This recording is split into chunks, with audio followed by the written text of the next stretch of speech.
So get this, I believe that I've unlocked the career algorithm. 10 years ago, I was a young product design graduate struggling to find a job in the design industry. After 4 years of study, it took me 18 months and starting my own business. I was working 3 jobs before landing my first design role. Meanwhile, my peers who studied, say, more traditional disciplines walked into their professions quickly via graduate schemes. There were no design graduate schemes at that time, well, at least not in London anyway. 6 years after graduation, I find myself as head of user experience design, leading one of the most prominent digital teams at the FTSE 250 bank, the first challenger bank in the UK, and being the youngest leader to grace the stage at one of the biggest UX conferences in Europe. I was only 28 at the time. My journey to this point right now has been so intense. Between 2012 and 2020, I'd managed to move up the career ladder 6 times. Today, in 2021, I'm speaking to you as Director of Digital Customer Experience for one of the biggest and most exciting consumer travel groups in the Middle East and North Africa, which is challenging, fun, rewarding, and also unpredictable at times. Simply put, the Intern to Boss podcast will be a series of reflections from my career journey in product design, a behind-the-scenes guide to career progression, the choices I made, the trials, tribulations, and the darker truths of leadership that nobody else will speak about, as well as anything else that I have been, say, fortunate enough to have learned about myself, career development, company politics, business, and leadership along the way.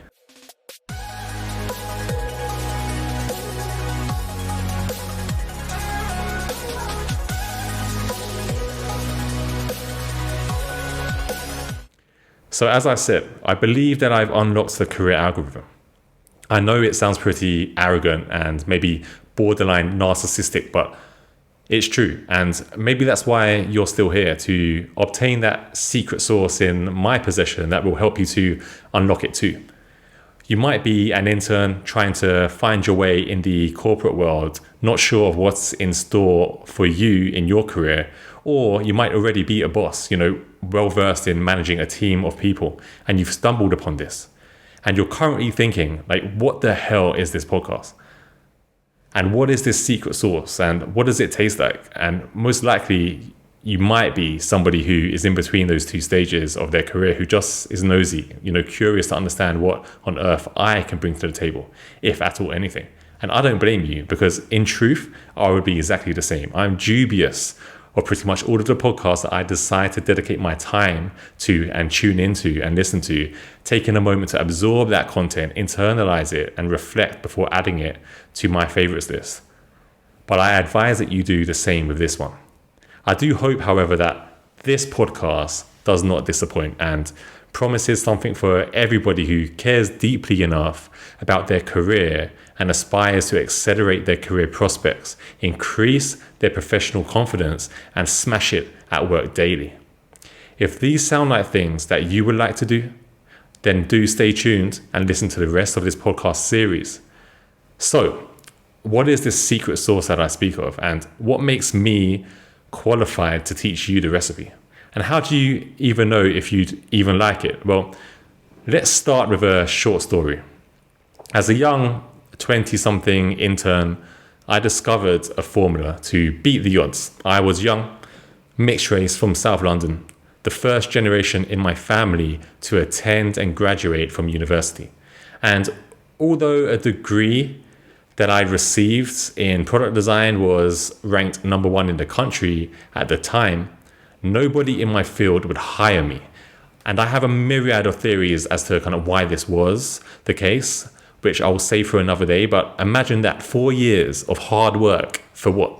To be unemployed, struggling to make ends meet, watching others with more palatable degrees walk into roles straight off the graduate stage, whilst my CV, on the other hand, was at the bottom of the corporate pile of confidential paperwork waiting to be shredded and burnt.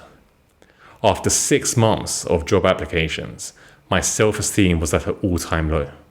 I struggled to get myself out of bed in the morning. My head was so cloudy and I'd mentally given up. I'd contemplated all sorts of awful things and other types of careers that, well, did not fulfill my inner passions, but provided a steady paycheck. Heck, I'd even thought about following some of my local area peers who'd taken more, say, unsavory career choices. But for me, though, at the time, this was rock bottom, and I could not see the light at the end of the tunnel, and all of the other cliche phrases to describe the wrath of emotion that I had felt on this journey so far.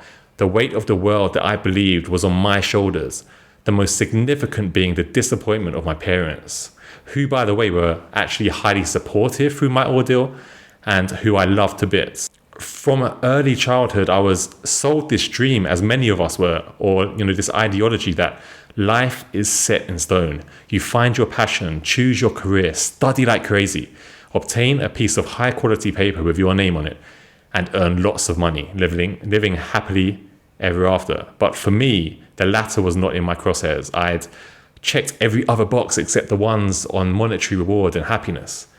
And then two things happened at once.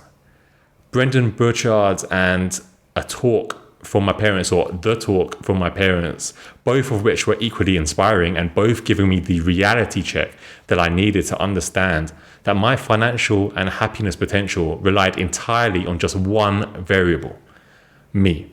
I had to take control of my life. I had to ensure that I became successful. I had to make sure that I proved that all of the stereotypes of somebody like me are completely wrong and that I could break that mold. Although very different, the two speeches focused on one single thing, and that was vision. During the academic years of my life, I had been running on autopilot. The ingrained expectations of how life should be, and I had come to the last leg and not truly understood why I was striving for it. However, it occurred to me that my parents had been providing me with a taste of what life could be. You see, by the age of 22, I had visited over 25 countries, experienced splashes of the high life, and also seen the struggles of what life can throw at you firsthand. Although it was difficult for my parents, they made it happen for me. And I decided to use these experiences to build my own life vision. I quickly realized that in order to succeed and achieve the vision for my life, the one that I wanted and studied hard for, I had to create my own job. I had to take control. I understood that I needed to become comfortable with being uncomfortable continuously, feeding that fire that was built in my belly from the talks from my parents and keeping it alive. The first thing I did was assess the job market and careers that my product design course would lead me to. It became very apparent that my degree course was actually predominantly based on the physical world. So I taught myself to code in HTML, CSS, and jQuery, and then I started my own design business. After a couple of years of grinding, working for less than minimum wage, and managing multiple jobs, I eventually got my foot in the corporate door as an intern. I was working for my £5 lunch and traveled to the office. If you fast forward again another 2 years, and I just received my third promotion.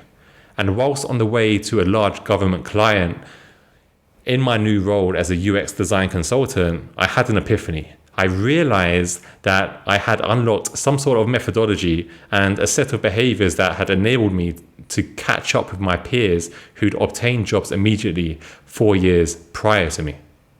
So with that excitement, I stopped drawing on my iPad, which I would do during these 2-hour one-way train journeys to the client site, and began instead writing a book.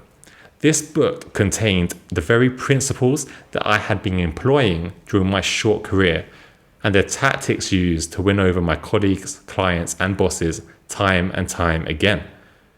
A few months and around 20,000 words later, I would say the book was still unfinished because I paused. I lost my enthusiasm. But why? It was due to imposter syndrome. Funnily enough, the book is still in my iPad mini version 1 to this very day, collecting digital pixel dust. But the real question is, why did I feel like an imposter? I mean, I'd been promoted multiple times. I'd built a trusted network of colleagues, but something was telling me I needed to do more. I was getting ahead of myself and needed to test my theories a little bit longer, more thoroughly. Maybe the first 3 career advancements were nothing but a fluke, and I'd remain stagnant in my current position for the remainder of my career. So I closed my Apple Notes app and I never looked at my book draft ever again. For 5 years to be exact, and within that 5-year period, I had elevated to head of UX design at a UK high street bank by the age of 28.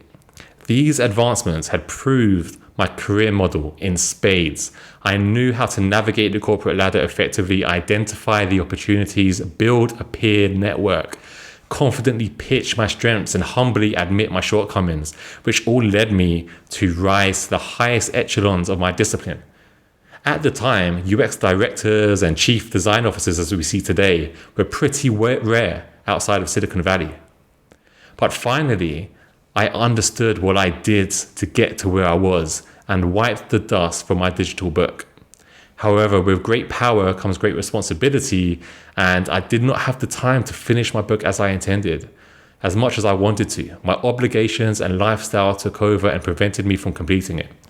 However, I was no longer an imposter, and I proved my theories. I wanted to share what I found to help others like you also elevate and move forwards in your careers as quickly or even faster than I have. So after another career step to becoming a director, I decided to provide this information via a podcast to serve 2 primary purposes: to help others achieve what I have much faster than I did. However, it was pretty damn quick. Selfishly, this is number 2. Give me the kick up the backside that I needed to collect my thoughts, reflections, lessons learned, and successes celebrated to finish my book once and for all. And that's it in a nutshell. From here on, at least once a week, I plan to share my reflections, lessons, tips, tricks, and successes throughout my career, which I believe have helped me transition from an intern to a boss in a short space of time. I want to get to a place where I can interview others who have more inspiring stories than I have, and I'm sure there are many out there that we can all learn from. If you have any questions or comments about the podcast, I'd love to hear it. Please send me a DM on Instagram at jtulloch, or send a message through my website at jtulloch.com. Don't forget, if you're watching this on YouTube, like and subscribe so that you get notifications of my upcoming podcasts and video podcast releases. This will be published on all streaming channels as well.